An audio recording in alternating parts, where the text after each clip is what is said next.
could permit it. But I have a personal belief from my medical background that stem cell research is very, very important.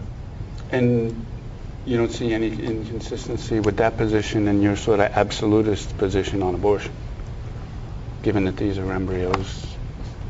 Yeah, but you said stem cell research. You didn't say specifically, you didn't describe embryos being cultured in dishes in order to do it. There's a lot of stem cell type research from umbilical blood. Right. And I see even embryologically, I've had to operate on women who have had a tubal pregnancy and a small embryo, which is alive and very normal, and it's really an eye-opener to see.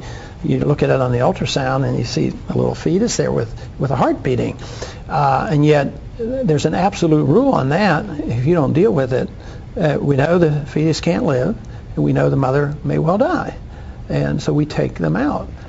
I cannot see any reason why, under those circumstances, to say, oh, well, it is nature, it's God's will that this has happened, therefore we should, say that we can't use it, So I would be open to, because there's difficulty in figuring this all out. That's why I don't want the federal government either subsidizing it, because subsidizing it means you're taking money from people who find it abhorrent.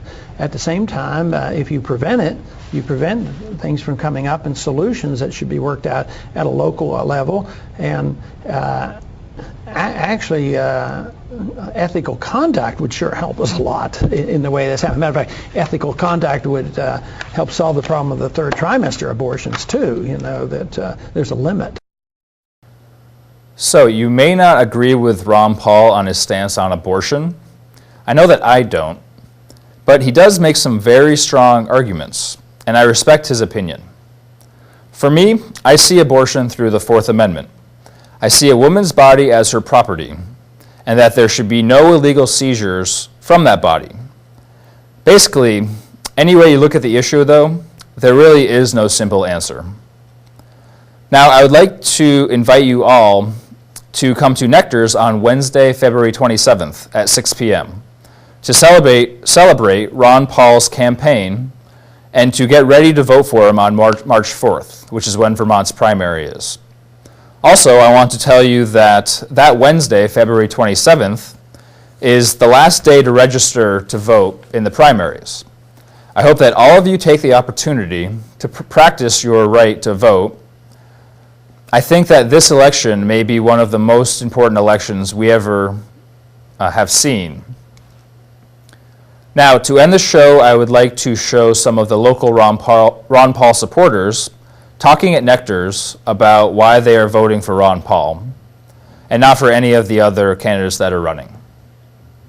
Why do you like Ron Paul? I like Ron Paul for a number of reasons. I think that the overall reason is he's the most reasonable Republican. He's the most reasonable person in this race. If you look at all of the issues, especially foreign policy, for example, he's the only Republican saying that foreign policy of constantly intervening all across the world just doesn't make sense. We've had great intentions with it, but it's completely backfired.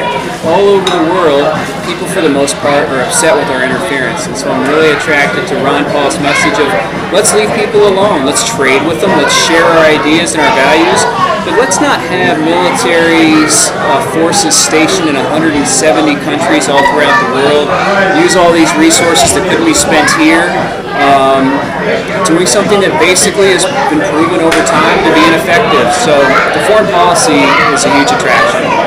And why are you kind of fed up with the status quo and the other people that are running for president right now? Yeah. I think the economy is another big reason. As I look across the whole spectrum, you see a lot of politicians saying, we need to balance the budget, we need to lower taxes. And in the same breath, or the same speech, they're talking about all the new programs they're going to do, all the new spending they're going to do. Those programs and that spending interfere with our lives. They take away our choices, they take away the dollars that we work hard for. Ron Paul's the only person who's consistently saying, we're going to cut back federal programs. I'm not going to promise money that doesn't exist. We are going to balance this budget, and we're going to stop printing money out of thin air, doing $150 billion giveaways, tax refunds to people to promote the economic spending. And instead of building our economy on more and more debt and on more and more inflation, let's build our economy on saving and on a sound dollar. So I think that's another thing that really attracts me to him. Okay, great. Good. Okay, so why do you like Ron Paul? I like Ron Paul because he is more anti-war than any Democrat, and he is more anti-tax than any Republican.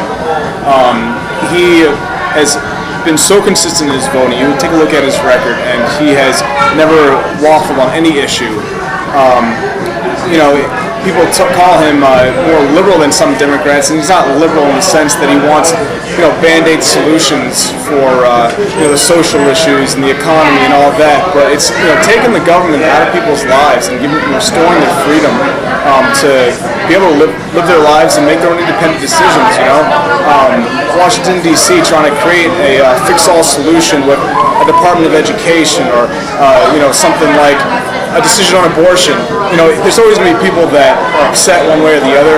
Take people out, take government out of it. Let Vermont decide what's best for Vermonters. Let California decide what's best for Californians. Let Floridians decide what's best for Floridians. It's just escalated into the situation where you spend a lot of money, you give a lot of your money away in taxes, and you don't get a whole lot in return. Ron Paul wants to get rid of the federal income tax so people can have the liberty to make those own decisions themselves how they want to spend their money and invest it back in their state. As a young person who pays a lot of money in Social Security, not a lot, but a substantial portion of what I make. I don't think I'm going to see any of that come the time when I'm ready to get that check. And the fact that there's something like a Social Security tax is just beyond me. So you pay Social Security for your entire life and you get taxed on it, and then it gets taxed when you actually are getting it. It's those sort of absurd ideas that Washington imposes on us that we have no control over, that Ron Paul actually is pointing out. He's the one candidate saying, we need to stop this. Like, it's gotten out of control. We need to eliminate these sort of things and take the government out of your life.